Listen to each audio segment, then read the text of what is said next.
Hi everybody, I'm Malin. And I'm Jenny. Since 2010, with the release of Thrill of the Chase, Forrest has offered up some advice on how to solve the treasure. Right, and so this video is going to include statements made by Forrest Fenn himself on how to do that. They're not statements made by anybody else but Forrest Fenn. Only Forrest. Right, and that's what matters. That's what matters. So enjoy. Yep, enjoy. Dear Forrest, what's the most important in solving the search? A greater knowledge of toponymy or geography? Chris. I don't know how toponymy can help you at all, Chris. I had to look up that word.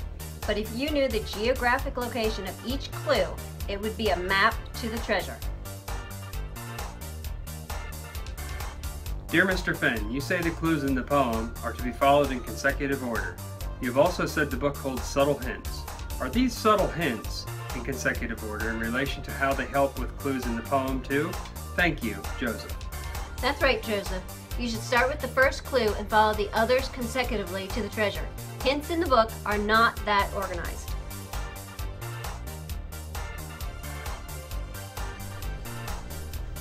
Even today, after more than 6 years of people searching, and after all the news coverage, articles, and stories written about your secreted treasure, some people are just learning about your Thrill of the Chase treasure hunt and getting involved.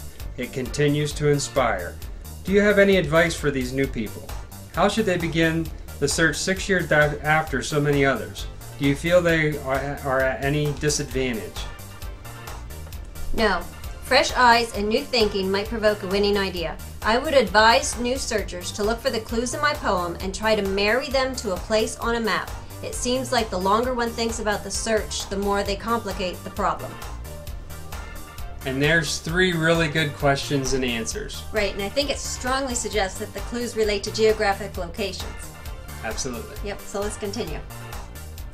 The person who finds the treasure will have studied the poem over and over and thought and analyzed and moved with confidence. Nothing about it will be accidental.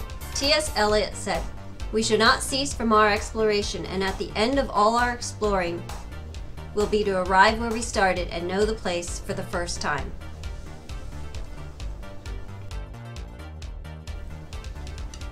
Forrest said, "Study the clues in the book and thread a track through the wiles of nature and circumstance to the treasure.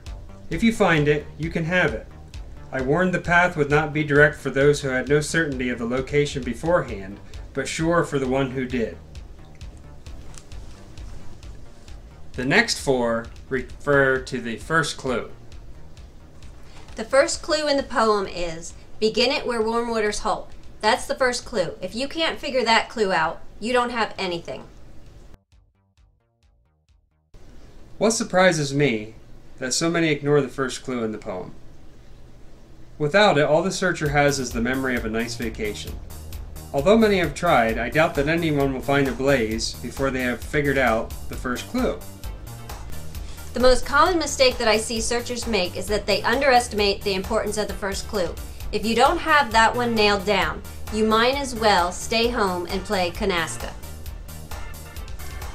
Most of the searchers are very bright and make intelligent comments, either by email or on the blogs. But there seems to be more attention paid to the blaze than the first clue. Perhaps that's why the treasure hasn't been found. Those statements by Forrest Fenn show how important the first clue is. The next segment is about the poem and clues in general. Okay. The clues should be followed in order. The poem is straightforward with no subterfuge in sight. Did the same 9 clues exist when you were a kid, and to your estimation, will they still exist in 100 years and 1,000 years? And here's Forrest's answer.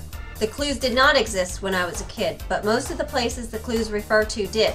I think they might still exist in 100 years, but the geography probably will change before we reach the next millennia. There are a few words in the poem that are not useful in finding the treasure, Phil, but it is risky to discount any of them. You oversimplify the clues. There are many places in the Rocky Mountains where warm waters hold, and nearly all of them are north of Santa Fe. Look at the big picture. There are no shortcuts. And here are 2 more statements that were written from Dow's blog. Awesome. It seems logical to me that a deep-thinking treasure searcher could use logic to determine an important clue to the location of the treasure. Is someone doing that now and I don't know it? It's not what they say on the blogs that may be significant. It's what they whisper. Some searchers overrate the complexity of the search.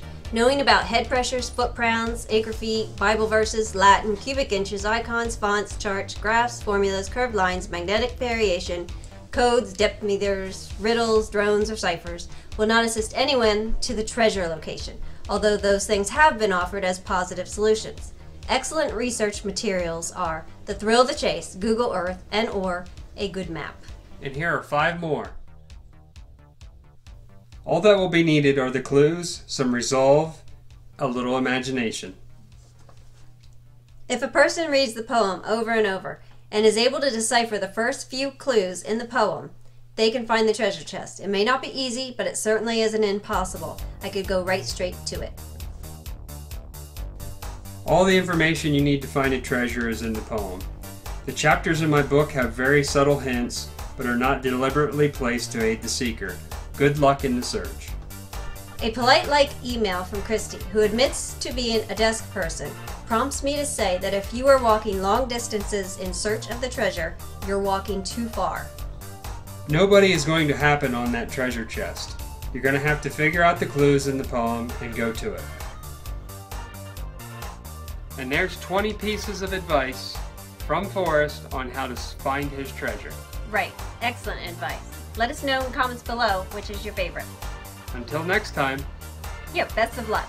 And thanks for watching.